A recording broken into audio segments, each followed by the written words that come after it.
Hello everyone.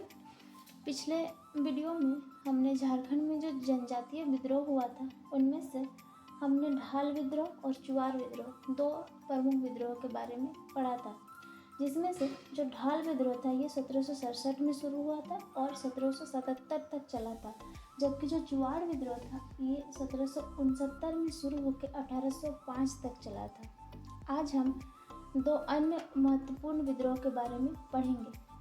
पहला है चेरो विद्रोह और दूसरा है भोगता विद्रोह। तो सबसे पहले हम देखते हैं चेरो विद्रोह के बारे में। जो चेरो विद्रोह था ये 1777 में स्टार्ट हुआ था और 1819 ईस्वी तक चला था।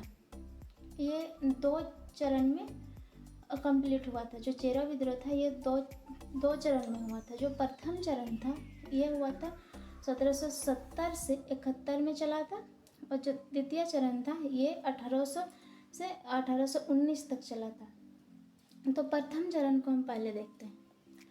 पलामू के चेरो राजा चित्रजीत राय ने अपने दीवान जयनाथ सिंह के साथ मिलकर अंग्रेजों के विरुद्ध विद्रोह किया था। जो पलामू के चेरो राजा था चित्रजीत राय और उसके दीवान जयनाथ सिंह, ये दोनों मिलकर और उनके जितने भी समर्थक थे ये सभी मिलकर अंग्रेजों के विरुद्ध एक विद्रोह कर दिया था। इसी के नाम है चेरो विद्रोह। उस समय चित्रजीत राय पलामू के राजा होने के बावजूद गोपाल राय अपने आप को पलामू के राजा घोषित कर दिया था और इस कार्य के लिए अंग्रेज गोपाल राय का मदद कर रहे थे। यही चेरो विद्रोह होने का मुख्य कारण था, क्योंकि चित्रजीत राय जो थे ये पलामू पे राज कर रहे थे, लेकिन जो गोपाल राय वहीं के एक निवासी थे जिन्होंने अपना अधिकार जमा लिया था राजगद्दी पर और पलामू के किला पर भी। और ऐसा जब वो कर रहे थे तो अंग्रेज बाहर से आके गोपाल राय का साथ दे रहे थे। तब चित्रजीत राय ने उन लोगों के विरुद्ध विद्रोह कर दिया था। इस विद्रोह के प्रथम चरण का दमन जैकब कैमक द्वारा किया गया। तो जब यह विद्रोह चला तब अंग्रेजों ने जैकब कैमक नामक एक अंग्रेज को भेजा इस विद्रोह का दमन करने के लिए। तो विद्रोहियों को पराजित करने के बाद अंग्रेजों ने पलामू पर अधिकार कर लिया और गोपाल राय को राजा बना दिया। तो जब एक अधिकारी जैकब कैमक को भेजा गया तो इन्होंने यहाँ के जो विद्रोही थे जयनाथ सिंह और चित्रजीत राय, इनको हरा दिया और जो गोपाल राय था इसे अपने फायदे के लिए वहाँ का राजा घोषित कर लिया और पलामू पर अपना अधिकार जमा लिया। अब बात आती है दूसरे चरण की। तो जो दूसरा चरण था चेरो विद्रोह का ये 1800 ईस्वी से 1819 ईस्वी तक चला था। चेरो विद्रोह का दूसरा चरण का जो नेतृत्व करता थे ये भूकन सिंह थे। अंग्रेज द्वारा चेरो जनजाति के लोगों को ज़्यादा कर वसूला जाता था और यही इस विद्रोह का मूल कारण था। दोनों चेरो विद्रोह ही था, प्रथम चरण और द्वितीय चरण। लेकिन जो प्रथम चरण था इसमें किसी और चीज़ के लिए इसमें विद्रोह हुआ था, लेकिन क्योंकि उसमें राजगद्दी के लिए विद्रोह हुआ था। जबकि जो द्वितीय चरण था इसमें अंग्रेजों द्वारा ज़्यादा कर वसूलने के लिए द्वितीय चरण में चेरो का विद्रोह हुआ था। अंग्रेज क्योंकि चेरो जनजाति के लोग थे, इन्हें बहुत ज़्यादा कर वसूल रहे थे, तो इससे तंग आके चेरो जनजाति ने विद्रोह स्टार्ट कर दिया 1800 ईस्वी में।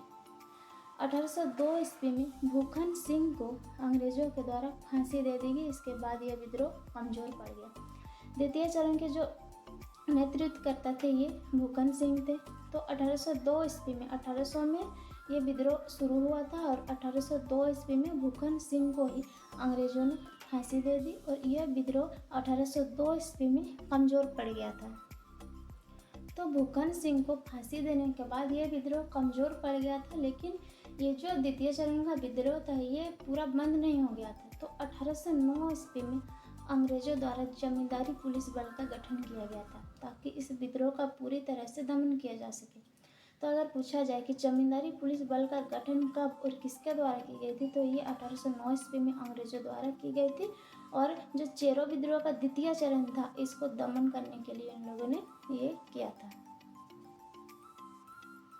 अब 1809 ईस्वी में जमींदारी पुलिस बल का गठन किया गया। तो चेरो जनजाति के लोग तथा उनके समर्थकों ने 1817 ईस्वी में अंग्रेजों के विरुद्ध पुनः एक व्यापक विद्रोह प्रारंभ कर दिए। जो चेरो जनजाति के लोग थे और कुछ समर्थकों को मिलाकर उन्होंने 1817 ईस्वी में फिर से एक व्यापक विरोध प्रारंभ कर दिया। इस समय चैनपुर के ठाकुर रामबख्श सिंह और रंका के शिव प्रसाद सिंह ने इस विद्रोह का नेतृत्व किया।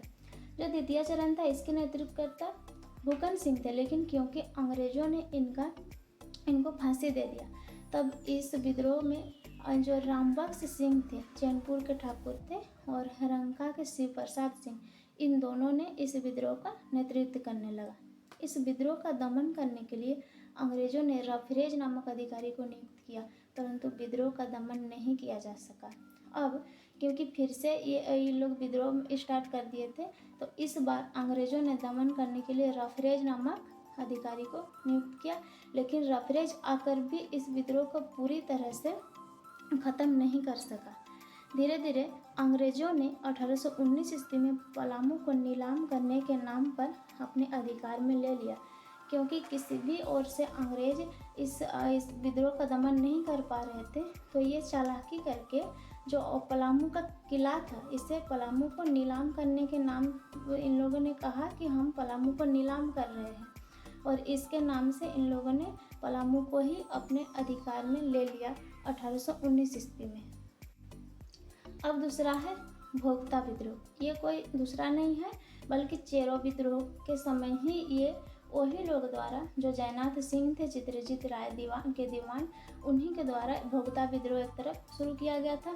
और जो चेरो विद्रोह का प्रथम चरण था, उसी के समय साथ साथ ये भोक्ता विद्रोह भी शुरू हुआ था। तो भोक्ता विद्रोह 1770 से 1771 ईस्वी तक चला था।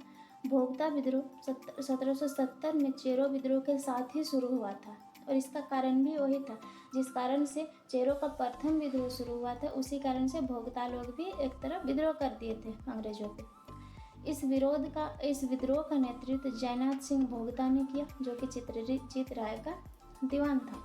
एक तरफ चेरो विद्रोह चित्रजीत राय और जयनाथ सिंह के द्वारा किया जा रहा था, दूसरी तरफ भोक्ता विद्रोह का शुरुआत जयनाथ सिंह ने अकेले अपने नेतृत्व में कर दिया था।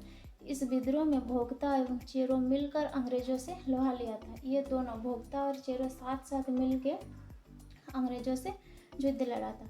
जयनाथ सिंह अंग्रेजों से हार कर भाग गया तथा अंग्रेजों ने गोपाल राय को राजा घोषित कर दिया। इसी टाइम जो जयनाथ सिंह थे, इन्हें अंग्रेजों ने हरा दिया, तो हारने के बाद ये भाग गए और गोपाल राय को राजा घोषित कर दिया। तो फ्रेंड्स, ये थे चेरो विद्रोह और भोक्ता विद्रोह, और ये दोनों यहीं पर आज ख़त्म हो रहा है।